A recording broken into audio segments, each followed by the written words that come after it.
Assalamualaikum warahmatullahi wabarakatuh. Perkenalkan, nama saya Ranti Ramawati dengan nomor NIM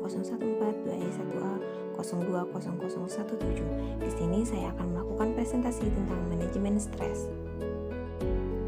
Selanjutnya, stres adalah gangguan mental yang dihadapi seseorang akibat adanya tekanan. Tekanan ini muncul karena adanya keinginan atau kebutuhan yang tidak terpenuhi. Stres pada hakikatnya merupakan ketegangan emosional dalam interaksi antar seseorang dengan lingkungannya yang dapat mempengaruhi kondisi fisik dan mental seseorang. Selanjutnya, manajemen stres adalah kemampuan penggunaan sumber daya manusia secara efektif untuk mengatasi gangguan atau kekecewaan mental dan emosional yang munculnya karena tanggapan atau respon. Selanjutnya, tujuan manajemen stres dalam organisasi. Yang pertama, mengantisipasi kemungkinan munculnya penyebab stres. Yang kedua, mencegah terjadinya stres pada individu dan organisasi secara keseluruhan. Yang ketiga, mengelola stres agar tidak menimbulkan akibat yang lebih buruk. Dan yang terakhir, memulihkan individu atau organisasi dari stres. Selanjutnya, stres bisa menampakkan dirinya dalam berbagai bentuk loh teman-teman.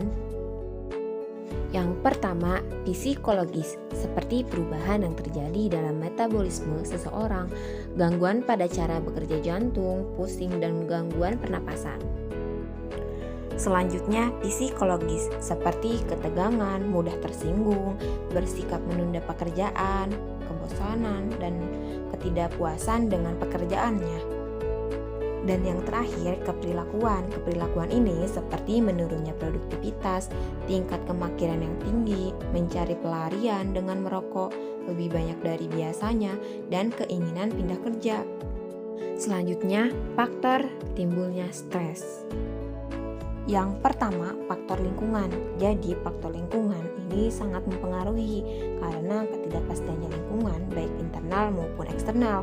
Ketidakpastian lingkungan bisa menyangkut bidang ekonomi, politik, dan kekuasaan, dan faktor dampak perkembangan teknologi.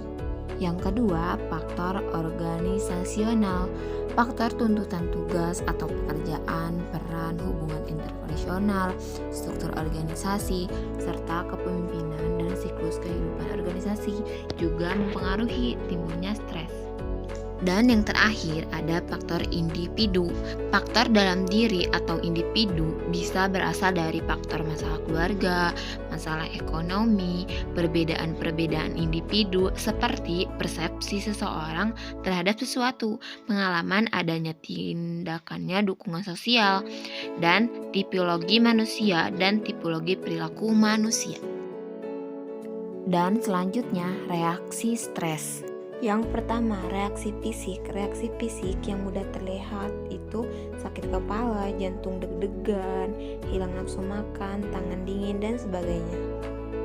Yang kedua, reaksi emosi. Reaksi sifat marah-marah, cemas, mudah tersinggung, pesimis, dan sebagainya. Yang ketiga, reaksi kognitif. Reaksi otak berpikir negatif, sulit konsentrasi, sulit berpikir, dan sebagainya.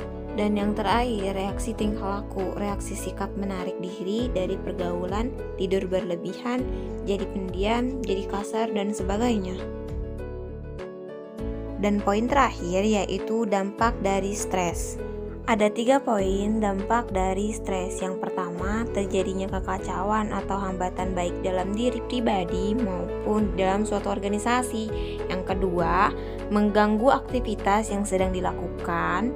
Yang terakhir, menurunkan tingkat produktivitas. Baik, itulah pemaparan materi tentang manajemen stres. Sekian dan terima kasih. Assalamualaikum warahmatullahi wabarakatuh.